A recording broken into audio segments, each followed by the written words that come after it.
दोस्तों मुगले आजम फिल्म में काल्पनिक तौर पर अकबर की बेगम का नाम जोधाबाई रख दिया है और इस कथित जोधाबाई को आमेर के राजा भारमल की राजकुमारी बता दिया। फिल्म में जोधाबाई नाम प्रचारित होने के बाद ये इतिहास बन गया और भारत के इतिहास को तोड़ मरोड़ने को लालायित बैठे वामपंथी लेखकों ने अपनी इतिहास पुस्तकों में इसी तथ्य को प्रमुखता से उजागर कर दिया। इस तरह एक मनोरंजन के नाम पर बनी फिल्म ने इतिहास के साथ खिलवाड़ कर दिया। राजस्थान के स्थानीय इतिहासकारों ने इस बात का पुरजोर खंडन भी किया कि कथित जोधाबाई आमेर की राजकुमारी नहीं थी। आमेर के राजवंश की वंशावलियों व अन्य दस्तावेजों में कहीं भी जोधाबाई नाम का किसी राजकुमारी का उल्लेख इतिहासकारों को नहीं मिला। बावजूद वामपंथी व सेकुलर इतिहासकार इस गलत तथ्य को प्रचारित करते रहे। इनके प्रचार को फिल्म व टीवी सीरियल निर्माता कंपनियों ने भी भुनाने की भरसक कोशिश की। दोस्तों जोधा अकबर सीरियल के निर्माता बालाजी टेलीफिल्म्स के चेयरमैन अभिनेता जितेंद्र के साथ वार्ता में जब करणी सेना टीम के साथ गए, इतिहासकारों ने ऐतिहासिक तथ्य रखे तो जितेंद्र ने ये माना कि जोधाबाई नहीं थी, लेकिन सीरियल में उनका धन लग गया, अतः वे पीछे नहीं हट सकते। और सीरियल का नाम बदलने की बात पर उनका कहना था कि अकबर के साथ जोधा के बजाय कोई दूसरा नाम नहीं जमेगा, क्योंकि यही प्रचारित हो चुका है। इस तरह जानते बूझते धन कमाने के लिए फिल्म टीवी वाले जोधा नाम छोड़ने को राजी नहीं हुए। दोस्तों राजस्थान के इतिहासकारों व राजपूत संगठनों ने ऐतिहासिक तथ्य पेश करते हुए कई बार ये साबित करने की कोशिश की कि कथित जोधाबाई किसी विदेशी महिला की संतान थी, लेकिन इस बात को कथित सेकुलर व वामपंथी गैंग ने हवा में उड़ाते हुए खारिज कर दिया।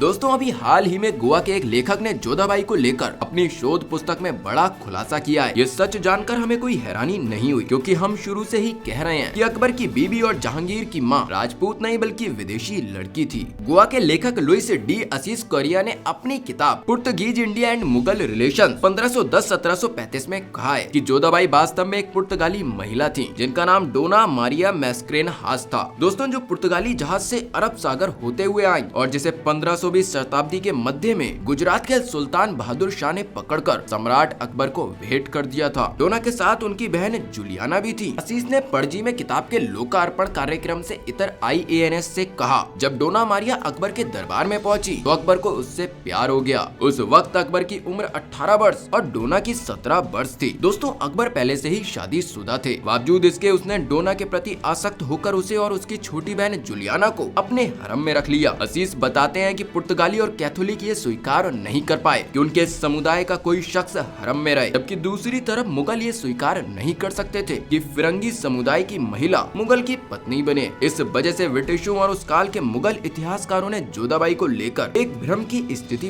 पैदा की। उन्होंने कहा कि यही वजह है कि अकबर और जहांगीर के दस्तावेजों में जोधाबाई के अस्तित्व का पता ही नहीं चलता है। ब्रॉडवे पब्लिशिंग हाउस द्वारा प्रकाशित 173 पृष्ठों की इस किताब में कहा गया है कि मारिया मैस्क्रेनहास जहांगीर की मां हो सकती है। उन्हें अक्सर उनका जिक्र मरियम उल जमानी के रूप में आया है। दोस्तों असीस ने कहा कि मरियम उल जमानी का मुगल दस्तावेजों में जहांगीर की मां के रूप में कहीं भी जिक्र नहीं है। असीस ने अपनी किताब में कहा है ये एक रहस्य ही है कि आखिर मुगल इतिहासकार बदाऊनी और अबुल फजल जहांगीर की मां का उल्लेख उसके नाम से क्यों नहीं करते। या जहांगीर का जन्म महान राजपूत साम्राज्य की किसी बेटी से हुआ था। यकीनन वो इस तथ्य का बखान करना चाहता था कि मुगल राजपूतों के साथ संधि करने के इच्छुक थे। असीस ने इतिहासकार और अलीगढ़ मुस्लिम विश्वविद्यालय की प्रोफेसर शीरिन मोसबी के हवाले से कहा, अकबर नाम और किसी अन्य मुगल दस्तावेज में जोधाबाई का कोई उल्लेख नहीं है। असीस ने ये भी कहा कि सम्राट जहांगीर के ईसाई और यहूदी मिशनरीज के प्रति संरक्षणवादी होने से पता चलता है कि उनका जन्म राजपूत रानी से नहीं बल्कि पुर्तगाली महिला से है। दोस्तों लेखक कहते हैं ये वास्तव में रहस्य है कि आखिर क्यों जहांगीर के वृत्तांत में उसकी मां का उल्लेख नहीं है। क्या वो जन्म या दर्जे से मुस्लिम या हिंदू नहीं थी? क्या इसलिए जहांगीर मरियम उल जानी के नाम से उसका उल्लेख करता है क्योंकि उसकी मां फिरंगी थी? मुस्लिम इतिहासकारों द्वारा मरियम उल जानी की असलियत छुपाने व उसे राजपूत प्रचारित करने के पीछे का रहस्य लेखक की इन पंक्तियों में छुपा है, जबकि दूसरी तरफ मुगल ये स्वीकार नहीं कर सकते थे कि फिरंगी समुदाय की महिला मुगल की पत्नी बने। दोस्तों हो सकता है अकबर ने कट्टरपंथी मुसलमानों की नाराजगी से बचने के लिए इस पुर्तगाली महिला को आमेर के राजा भारमल की राजकुमारी प्रचारित करवाया हो और इस कार्य में राजा भारमल का सहयोग भी लिया हो। लेखक ने अपने शोध से इस भ्रांति से जहां पर्दा उठाने की कोशिश की है, वहीं राजपूत सामाजिक संगठनों व स्थानीय इतिहासकारों की इस बात की पुष्टि की है कि जोधाबाई राजपूत कन्या नहीं थी। तो दोस्तों आज की वीडियो में बस इतना ही। चलिए मिलते हैं एक और नई वीडियो के साथ।